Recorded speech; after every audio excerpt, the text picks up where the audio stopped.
Hey everybody, welcome to this week's Chuck Chat. We didn't get to do one last week because Hector had COVID.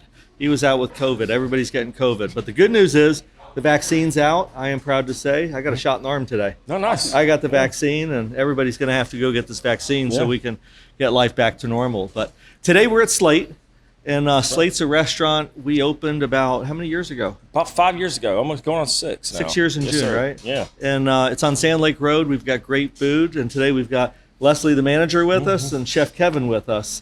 And I hate to say, but I've never really had the opportunity to sit down with either one of them and talk about their background very much. Right. So we're going to do it today. We thought it'd be a fun time to, we talk a lot of business things and how you run businesses, and they run this business.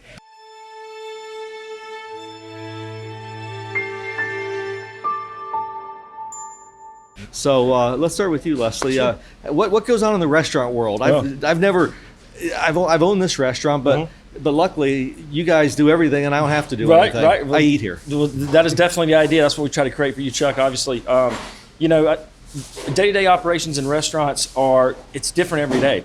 You could walk in and you might think you're having an average day, and something goes wrong during service. And you have to start, retool, come up with a solution, and then continue forth throughout your day because you still have guests in the building and things like that. I think some of the most challenging things that exist in a restaurant is Chef Kevan and I are in the business of pleasing 100% of the people 100% of the time, and so that alone presents a monumental challenge. So you really have to count on people that work with you, as far as my management team, chef's culinary team, and how we all work together to accomplish one goal is something that is very fun to be a part of, very fun to watch, very hard to execute. So when you're coming to eat at a restaurant, what you're seeing is probably maybe 10% of what the work actually is going into it, from behind the scenes situation or late nights or early mornings. Which is what I really enjoy about being in the restaurant industry, is the execution process of it. So tell me, Leslie, what is your background? How did you get into this business? So my first job at 14, I worked at a sub place, ended up being one of the managers there at 15. I've always been in restaurants my whole life, in one facet or the other, whether it was working for a food service company, working for a wine sales company, running restaurants. My first GM job was at a restaurant called Seabones, where I'm from, in Gainesville, Georgia, a little town in the foothills of North Georgia mountains. I was too young. I was not ready, but I was thrust into position nonetheless, and trying to navigate, learning how to lead a team at a young age was a difficult thing to do because, Chuck, as you know, to be a leader, everybody was wanting you to make the right decision all the time. The correct decision all the time. And you got to be up all the time, even so you may have a down day. Right, absolutely. So it can be a difficult thing, but you just keep learning, you keep growing. And there's always been something about hospitality I've been drawn to, which brought me to this town, in this city, in this wonderful city that's based in hospitality, as a way to kind of show maybe what I've learned thus far, put myself up against the best of the best. Which is why I like being here. You've done a good job. Everybody always tells me that you're a good guy, you're a nice guy, and the mere fact that we don't have a lot of turnover, people have stayed here for a while and enjoyed working here. That's a testament to your leadership here. And thanks, sir. And then, Chef Kevan, tell us about your background first of all, because you got some interesting people you've been a chef for. So my background is more, I don't know, I would like to say very unique.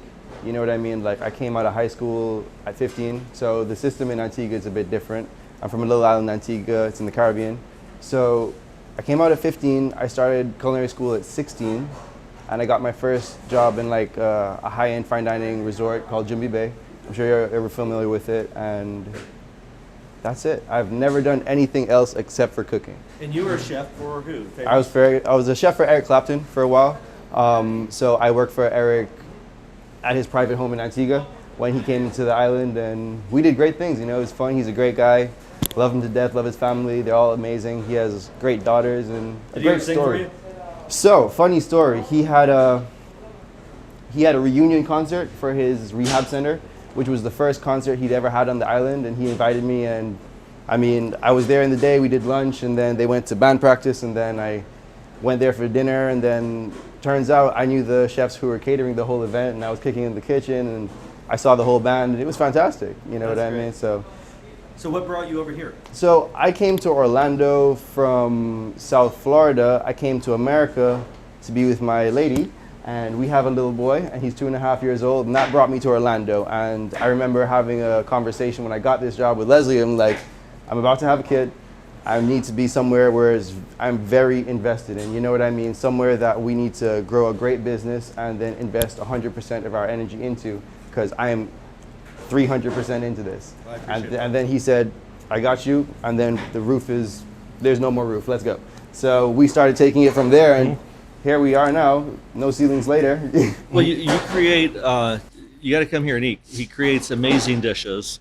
I'll tell you, you made me a fan of duck again. I wasn't really a duck fan. And you made duck not too long ago. Yeah, I remember that. I order duck everywhere now because it was so good. Beautiful. And yours is actually the better one I've had around town. I appreciate that. But so what goes into? I can barely make macaroni and cheese. I mean, that's probably my skills: macaroni and cheese and scrambled eggs. I feel like it's the same on your side. What goes into this more than everything else is passion and love. You know what I mean? Like, I'd be here with my crew on like holidays, you know what I mean? And we spend a lot of late hours in the restaurant, and I'll stand up outside the restaurant and look at the restaurant and be like, this is the only job I could ever think about where it's 2 a.m. in the morning. I've been here for 14 hours and I'm excited to go back inside and do more. Like, the people are gonna so enjoy this food that we've created for them. How do you imagine a dish? Like, what makes you come up with a creation? How do you? So there's different procedures to coming up with a dish. You know, you're either creating a dish off of what you have in the restaurant and cost factors, or you're creating a dish off of just ideas, you know? So what I like to do is I like to create base ideas and then look at the things which I have around me and then utilize those in the most creative way, which is most pleasing to the customer. Because if it's not ever the same, you won't ever get tired of it. You'd always say, oh, this is fantastic, and this is fantastic again, and this is fantastic even more.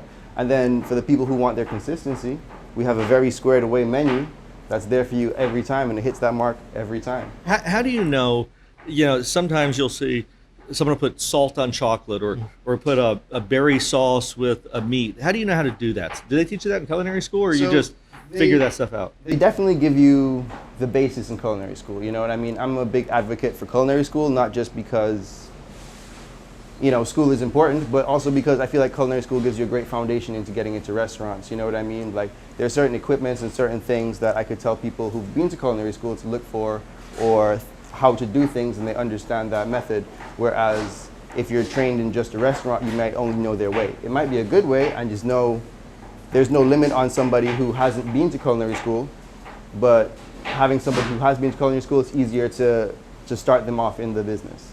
And how does your day work? I mean, I know a little bit because I just hear you all talk, but how does a fish get from the water to here? Or how does a steak get from the pasture to here? And what do you all have to do with that? So there are certain meats and seafoods that we get as specialty items, and there's certain meats and seafoods that we get as our bread and butter. Now, our bread and butter items, we look for more sustainable things, you know what I mean? So like, our salmon is a sustainable ocean farmed salmon out of Norway. It's fantastic, it's sustainable, it's great for the world and the environment. We're not overfishing anything. And then we have more seasonal local fish. For instance, the barrelfish that you had the other day, great, fantastic fish. It came out of the water 2 days before. It came on a truck to our door, and I picked it out of an ice bin. So the seasonal fish, we focus more on local and seasonality and what's in season, because if it's not in season, I don't want it. You know what I mean? Yeah, do you get the whole fish and you have to fillet it up and all that? Yes. These are the things that get me excited, cooking great food, and doing the whole everything about it. We love this. And what about the steaks? You have to fillet those as well? Yes, we get our steaks as full loins.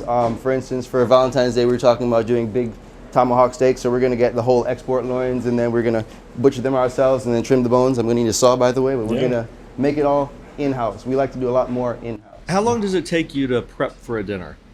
Like a Friday night? Like we've been doing good numbers. Friday and Saturday, we've been real busy. Thursdays. I mean, we usually would start prep probably Wednesday. Yeah. Friday? For a Friday night service, depending on what kind of specials. You know, for us, Slate Restaurant to be, we want to be as part of the local community as we possibly can, and that doesn't just mean here in Windermere, Dr. Phillips, Orlando, but as Chef was talking with, even into the coast and to Titusville and those areas where we're getting a lot of these fish from, and to be a part of the local, not only environment, but the local economy, and how we can help bring all of it kind of together into one place, to where we can help local fishermen by purchasing their local fish. Not only is it fresh, it's delicious, but we also can trace it back to the people that it's coming from, so that they can come in, have the meal themselves. Even they can see how Chef has prepared the fish that this person may have caught 2 days prior to, and he might can give other ideas to maybe other restaurants down the road. So when it comes to, I see chefs start preparing those kind of specials well into the week. I mean, we're preparing for Valentine's Day now, so we try to be really ahead of that kind of game. And you're a sommelier too, right? Yes, sir. Yes, sir. So I love wine. All things wine. All things wine. Yes, sir. Wine's great. So how do you know how to pair a certain wine with a meal? Pairing wine with food is somewhat of an art form, in such a way that, you have your standards, you have your red wine with red meats, but really when it comes down to more, when you're pairing wine with food like Chef Kevan can create, you're really pairing more wine with sauces and things like that you're going to taste, because wine is always meant to complement that meal. It's not meant to overpower it.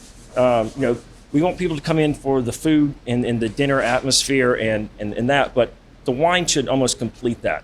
It should put an exclamation point on the meal. And it's important that when you're pairing food with wine, you want to be comfortable with pricing, and you want to be comfortable with the style of wine that the person is going to enjoy. You don't want to make them buy something necessarily that you might like. Just because I might like a certain wine doesn't necessarily mean that Chef Kevin's going to like that same wine. Mine, I just might have a different palate. Food can be the same way. So what's important in that is that you're communicating with the guest as to what their likes and dislikes are, and then helping them find the proper wine, not only dollar amount wise, but also that's going to complement both people's meals, because the wife might be having fish, right? And the man might be having a salad, and so we got to pair one wine with two completely different style of dishes. So it can get complicated, but ultimately it's alcohol. Everybody has fun. What do you do when someone has too much fun with alcohol? We have to, luckily it doesn't happen too much here. We have very educated servers, and we go through a lot of liability courses for that.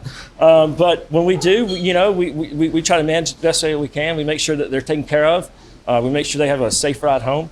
We make sure that the people that they're with understand kind of what is going on. And we always try to get ahead of that. Before it's too late. I got cut off not too long ago. I was cut off a very nice way. Luckily I was walking. I was staying at a hotel, and we had a couple drinks, probably one too many, and I got ready to order another one, and the nice bartender lady, she said, "I think it'd be a good time for you to have water." Right. Yeah. And I said, "Okay." Yeah. Or sometimes you just give them water, and they think they're drinking vodka. It's all the same. It's something what you just charge them for water. You're like, "You're welcome." So. You obviously don't want to disrupt what's happening in your dining room, and luckily at an establishment like Slate and establishments that people frequent in this area, you're not running into that 2:30 in the morning kind of crowd necessarily that can be now on the hard side, how do you deal with, because we've all been to restaurants when the meal doesn't come out the way you wanted it, or it's cold, or gosh, it took me an hour to get my meal, and you're frustrated. I mean, it just happens. It happens in the entire sector. It's happened here. It's happened other places. Right. What do you generally do to? Well, generally, I think what I've tried to cultivate with my management team and myself is to be genuine with the guest and let them know, obviously our goal is not for you to have your meal an hour after you've ordered it. And typically, if that has happened, it's because a myriad of things have taken place prior to that has caused this. Whether it could be any number of things. There are a lot of things that have to go right for you to order a meal and for it to come out in 16 minutes. A lot of things have to go right, and one thing can go wrong, and it's kind of like a long division, right? Like one thing can go wrong, can mess up the whole thing. So you want to get ahead of it. You want to get to the table prior to. You don't want the guests to notice there's a problem. You want to go to them and say, look, this is what is happening. We are on it. We are aware of what's happening, and we're going to get. You got to own up to it. You just be honest with the people. I mean, I think people now can spot when they're being bullshitted or not. So you just you be genuine as possible, and you let them know that we're going to make it right, whatever the cost. And you got to let them know, like you said early on. You said you have to be on 100% of the time. Yeah. And you really, it's funny. I flew in today from Atlanta, and when we landed on one wheel because we had a big crosswind, and then we dropped the other wheel down. And I said to my pilot when we got off the plane, I said, Jimmy, you got to be on 100% of the time, don't you? And when you're flying an airplane, 100% of the time. You got to have as many landings as takeoffs.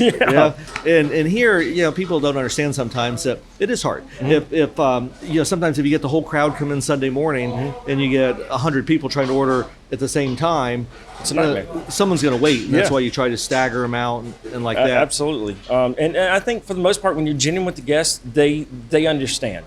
We had a situation a couple of weeks ago where we had a large party. They were running a little bit late, which we understand. I know what it's like for my family, and to get somewhere on time as a group is a hard thing to do. So we had one group that was late, one group that was early. Two large parties came in at the same time. They were supposed to be an hour apart. They came in at the same time, and we have to figure out a way, Chef and I. And did you make it happen? We got to make it happen, absolutely. And so, and we're up front with them, like, look, you're a little bit early, you're a little bit late. We're going to do the best we can. It might be 20 minutes instead of our usual 15, but we got you taken care of. And you do a lot of I've noticed even in the room here, a lot of parties. I've seen weddings, bridal showers, and it really is nice to be a local restaurant. Absolutely. When I built this center, I had lots of restaurants that wanted to go here, but I wanted to have a local restaurant because it's too much chain-driven things. Right. And you having the freedom to create these great dishes. We got a great local atmosphere here, and you got a lot of locals. I'll come here all the time and see repeats all the time, and that's once again a testament that you're doing a good job. And they've only grown since the pandemic. Yeah, let's talk about that for a minute. So we closed for how long during the pandemic? 3 weeks, 5 weeks? About a month. I'd say about 4 weeks total. 4 weeks total. Say, yeah. And during that time, you became painters and carpenters. We became whatever you need us to be, Chuck, because you were kind enough to say, "I've got you. You don't have to worry. Even if we're closed, don't tell your families. Everything's going to be fine." And so we took that time and your advice, and we reinvested into the restaurant. It looks great. And we're here to maintain that. I think that. This COVID issue in the hospitality industry has been a very difficult thing to navigate. We don't have convention business like we used to. No, we're missing. But we're still our sales. We got our sales back up, right? Yeah, we absolutely. We beat our sales last week from last year this week. So we're seeing glimpses of positivity in the marketplace, even without conventions. Which as anybody from Orlando knows, that is a big part of what we're trying to do here. So I feel like. Where we've made ground on our regulars has been a testament to what we're trying to do here. And it's been nice to have the regulars support us. But the business is growing. It's only going to get better when the convention business returns. Without question. And you guys have done a great job. So tell me about you, and then I want to hear from you. Sure. Hiring staff. How do you know? So how do you manage a kitchen and hire people? I feel like hiring people is key. I mean, your people are everything. I look for the people who want to do more, you know what I mean? My whole motto and thing I tell all my cooks is do more at every point. You can't expect to be more while doing the same or less. You have to already be there, and then things will come to you, you know what I mean? It's like when opportunity meets preparation. I lead by leading, in that terms of it's never going to be something that I wouldn't do, you know what I mean? I'm not going to tell you to stand on top of the stove and we have to detail out the hoods if I wouldn't have gotten up there myself. And 100% of the time, I'm the first person to do it, you know what I mean? And then I'm telling you, this is how we do it, this is how I want it done, this is how I expect it. And then if it doesn't happen like that, well, we hold them accountable and then we move forward with people who really want to do this because we want to make great food. We want to be the best restaurant in the city. And it's Tell me the difference. I know a lot of people don't know, and I think I get a little confused too. What's the difference in a chef and a sous chef, and what are the different roles back there? so that's just like it's a French hierarchy. You know what I mean? So you have your head chef or your executive chef. You? Yes, me. And then you'd have your sous chef or your second in command. Usually in the old kitchens, you'll have that person dealing with all your meats and main fabrications of your expensive proteins, while the chef would write the menus and do all the other things. A lot of the chefs that I respect, you know what I mean, cook on the line and cook their food. You know what I mean? I remember Marco Pierre White. He was a chef who trained Gordon Ramsay. He had made a quote. He said, "I don't believe it's fair for these restaurants to charge these exponential prices for their food when they don't have that chef cooking behind the line. I mean, you came out here to eat that guy's food. He's cooking it for you. You know what I mean?" Well, you're always back there. I'm always back there cooking, and I love cooking. You know what I mean? These guys have to kick me off the line. I really love what I do, and that's the type of people I need around me. So that's where we build a team. I always tell people in the interviews, like, I'm not just looking for a cook. I'm looking for somebody to grow with us as a business and fit the team. And I will always lead them to do everything. For instance, there was something that was dirty outside, and I was like, "Okay, guys, let's go." You know what I mean? Let's all get on gloves and let's all go do this. And we took them all outside, and we all did it, and it's been maintained since then because they know that, hey. Well, it's like we run our company at Unicorp. We try to run as a team, and I really personally don't like titles at our company, even though people do have titles because other people do like them.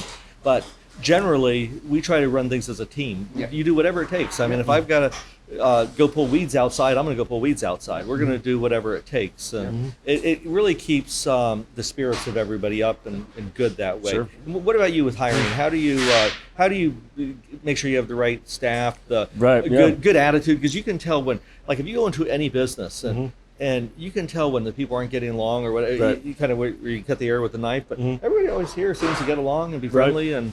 Yeah, I mean, I feel like in the hospitality industry, it's hugely important and a lot of times overlooked with bigger companies, the type of people that they're hiring, because you have to take care of your employees, and especially in this industry, because like you said, you can tell. When you walk into a restaurant, you can tell if everybody's having fun, everybody's having a good time. Teamwork is paramount, and so if you're not liking the person or you're not a team player, then the team won't work. So always try to hire based on personality first. You have to be a good person to be good at hospitality. You cannot be you can't excel in this business. Yeah, you gotta be friendly and you gotta be genuine, and you have to be able to handle things as they come at you at a very quick pace without freaking out. Like we had an issue not too long ago. We're full on at brunch, full staff, full kitchen, dining rooms full. Power goes out for 2.5 hours. That is our hoods. So restaurants filling up with smoke.